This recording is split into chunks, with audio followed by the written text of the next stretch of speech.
بسم اللہ الرحمن الرحیم۔ السلام علیکم دوستو، سلف صالحین میں سے کوئی ایک کسی کھیت میں داخل ہوا۔ وہ بھوک اور تھکان کو شدت سے محسوس کر رہا تھا۔ دل نے مجبور کیا کہ وہاں سے کچھ کھا لیں۔ معدہ بھوک سے گڑ گڑا رہا تھا۔ درختوں کی طرف نظر دوڑائی تو ایک سیب نظر آیا۔ ہاتھ بڑھایا اور آدھا سیب اللہ تعالیٰ کی حفظ و رعایت کے ساتھ کھا لیا۔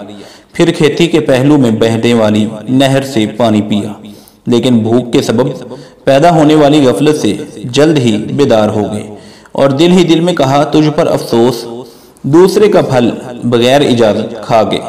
پھر قسم اٹھائی اس وقت تک یہاں سے کوچ نہیں کروں گا جب تک کھیتی کے مالک کو نہ ملو اور اسے یہ نہ کہوں جو میں نے اس کی کھیتی سے کھایا ہے اسے میرے لیے حلال قرار دے۔ اس نے مالک کی تلاش شروع کر دی، حتیٰ کہ اس کا گھر معلوم کر لیا۔ دروازے پر دستک دی۔ جب کھیتی کا مالک نکلا تو اس نے آنے کی وجہ دریافت کی۔ انہوں نے کہا نہر کے قریب میں آپ کے باغ میں داخل ہوا تو یہ سیب میں نے اتارا اور آدھا کھا لیا، پھر یاد آیا کہ یہ میرا نہیں۔ میں چاہتا ہوں کہ آپ میرا عذر قبول فرمائیں اور میری یہ غلطی معاف فرما دیں۔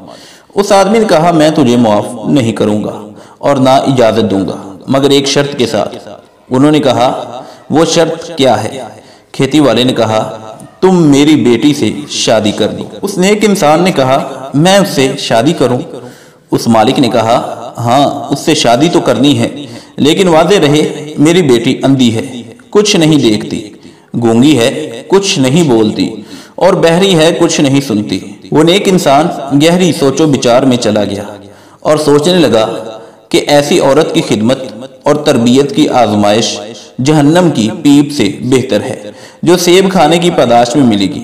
دنیا اور ایام دنیا چند گنتی کے ہیں، سو اس نے با دل نخواستہ شادی کا بندھن قبول کر دیا اور ارادہ محض رضائے الہی تھا۔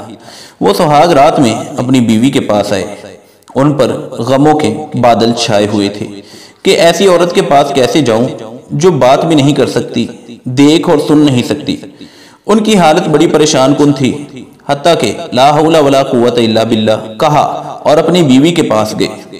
اچانک وہ ان کی طرف کھڑی ہوئی اور کہا السلام علیکم ورحمۃ اللہ وبرکاتہ۔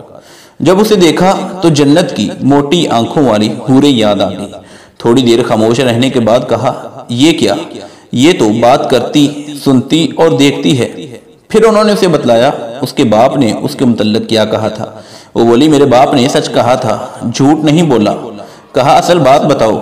اس نے کہا میرے باپ نے میرے بارے میں کہا تھا میں گونگی ہوں، کیونکہ میں نے کبھی حرام بات نہیں کی، نہ کسی ایسے مرد سے بات کی ہے جو میرے لیے حلال نہیں، اور میں بہری ہوں کہ کبھی ایسی مجلس میں نہیں بیٹھی جس میں غیبت، چغلی اور لغویات ہوں، اور میں اندھی ہوں کیونکہ میں نے کبھی ایسے مرد کو نہیں دیکھا جو میرے لیے حلال نہیں ہے۔ سو آپ غور کریں اس متقی آدمی اور پرہیزگار عورت کے احوال پر کہ اللہ تعالیٰ نے ان دونوں کو کیسے اکٹھا فرمایا۔ تو دوستو اگر انسان کے دل میں اللہ کا تقوی اور ڈر آ جائے اور ہر کام کرنے سے پہلے یہ سوچ لے کہ یہ اس کے لیے حلال ہے بھی یا نہیں، اگر یہ تقوی والی صفت انسان کے اندر آ جائے تو اللہ تعالیٰ اس کے لیے دنیا ہی کو جنت بنا دیتا ہے۔